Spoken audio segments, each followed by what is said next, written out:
Hey there, so you're thinking about maybe making a move to Salt Lake City, but you want to get a lay of the land a little bit more. Well, today I'm going to be sharing with you the 4 quadrants of Salt Lake City, and hopefully this will give you a little bit better understanding of some of the neighborhoods and where you may fit best, what your preference might be if you are thinking about making a move or relocating to the Salt Lake City, Utah area, and we're going to hop into it right now.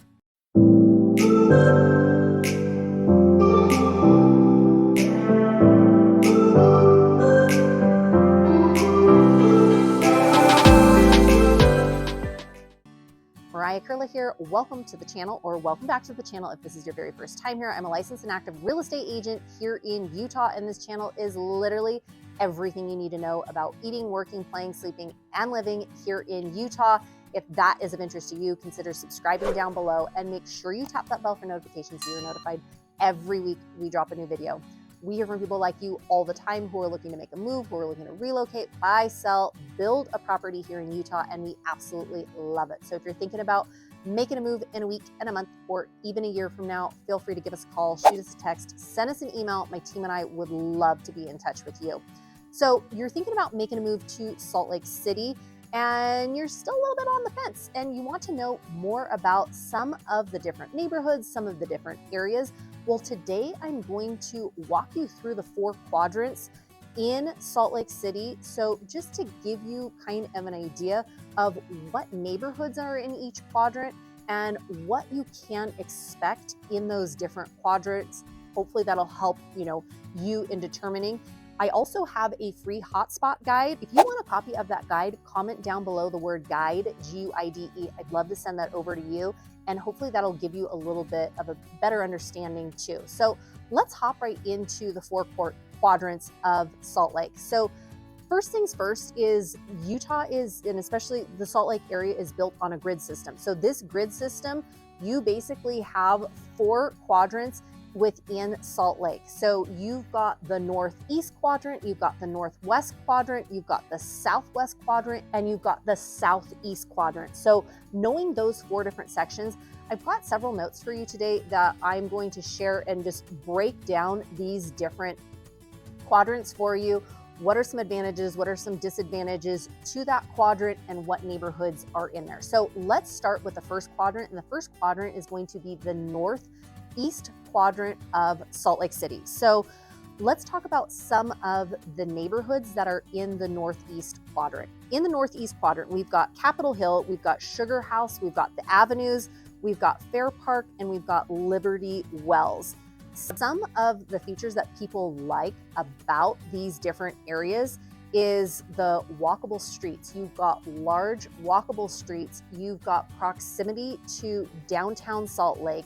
You've got proximity to the mountains. You've got a lot of historical charm and character that you're going to see in a lot of those, because many of the homes were built in the 40s or even before then and even after that. But there's not as much new home construction, so you see a lot of historical charm, which for some people they're like, I actually love that. For other people, they look at that and go, oh dear, that requires a lot of renovations and a lot of modernizing. So many of the homes have been renovated, have been modernized, but there's also things that go along with that that you should be aware of too.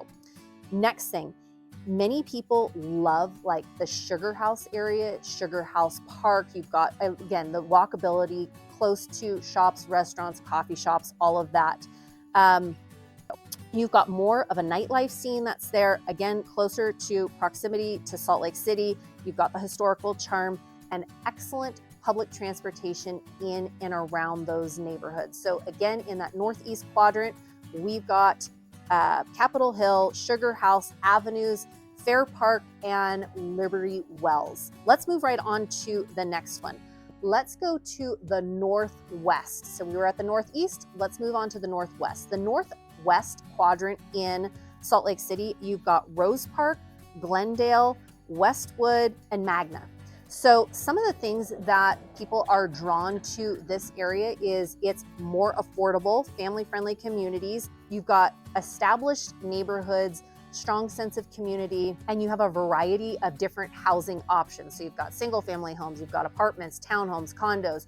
You've got a variety. There is more new home construction that is popping up there. So you've got, that part in the northwest quadrant. You're also really close to the Salt Lake International Airport as well.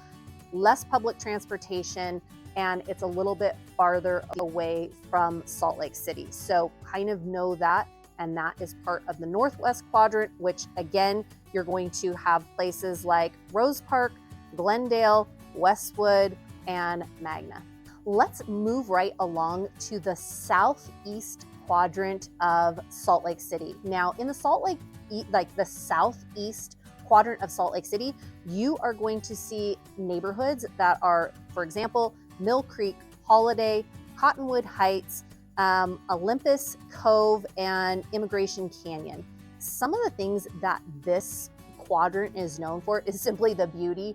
It really is spectacular. You're a little bit more on that, because you're southeast, you're up a little bit more on that East Bench area, and you've got spectacular views of not only, the Salt Lake Valley, but you also have of the, the mountains, right behind you, practically in your backdrop. You've got a lot of people that are into hiking, biking, outdoors, love it, because they're minutes away from hiking trails, biking trails, minutes away from Big and Little Cottonwood Canyon, which is, right at the base of that kind of Cottonwood Heights area. So people that are, looking for that, it's very family friendly also. But some of the drawbacks of living in that southeast quadrant is cost of living and the housing prices. Housing prices are significantly more in this quadrant than some of the other areas. You are typically going to have a little bit more space, a little bit larger home.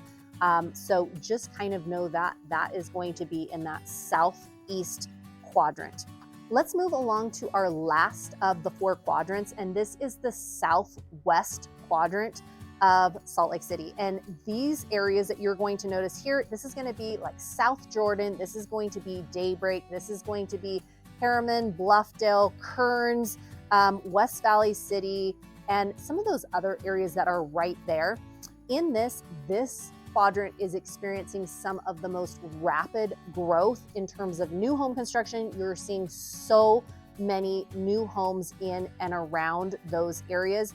Because of that, some people love that, and they're like, oh, I want to get in new home construction. I want to be close to the city. And that's something about that southwest quadrant too, is you're fairly close to Salt Lake as well. You're going to have a little bit more limited transportation than if you were in the northeast quadrant in that like Sugar House area, but you're still going to, the proximity to the airport, depending on which area community, you could be 15 minutes from the international airport. Lots of new shops, lots of new restaurants, lots of new things in the way of new home construction. So you're going to see a lot of that in the southwest quadrant. There's a mix of urban and suburban living there too. And you've got a real diverse, like a mix of the type of people that are moving to that southwest quadrant as well. You've got a lot of young professionals, but you also have a lot of families that are moving there, that are wanting new home construction, that don't want to be right in the city. So you've got a really nice mix that is in that quadrant. So hopefully in terms of the northeast quadrant, the northwest quadrant, the southeast quadrant, and the southwest quadrant gives you a little bit of an idea and a little bit better understanding of some of the neighborhoods that are there and some of the things that they have to offer. I've shot other videos on many of the other cities in some of these quadrants, so you can reference to some of those. If you have any questions about any of these different quadrants that we've talked about, any neighborhoods you're thinking about making a move, I also have a free Moving to Utah guide. So comment down below the word guide, G-U-I-D-E, if you want a copy of that free Moving to Utah guide. I also have a hotspot guide as well, and it gives you a lot of shops and restaurants and neighborhoods that we've talked about in these, in these 4 quadrants. Again, if you're thinking about making a move in a week, in a month, or even a year from now, my team and I help people like you all the time and absolutely love it. So feel free to give us a call, shoot us a text, send us an email, and it would be our absolute pleasure to connect with you. Wishing you a fantastic rest of your day and week, and we'll be in touch soon. Take care and have a great one. Bye.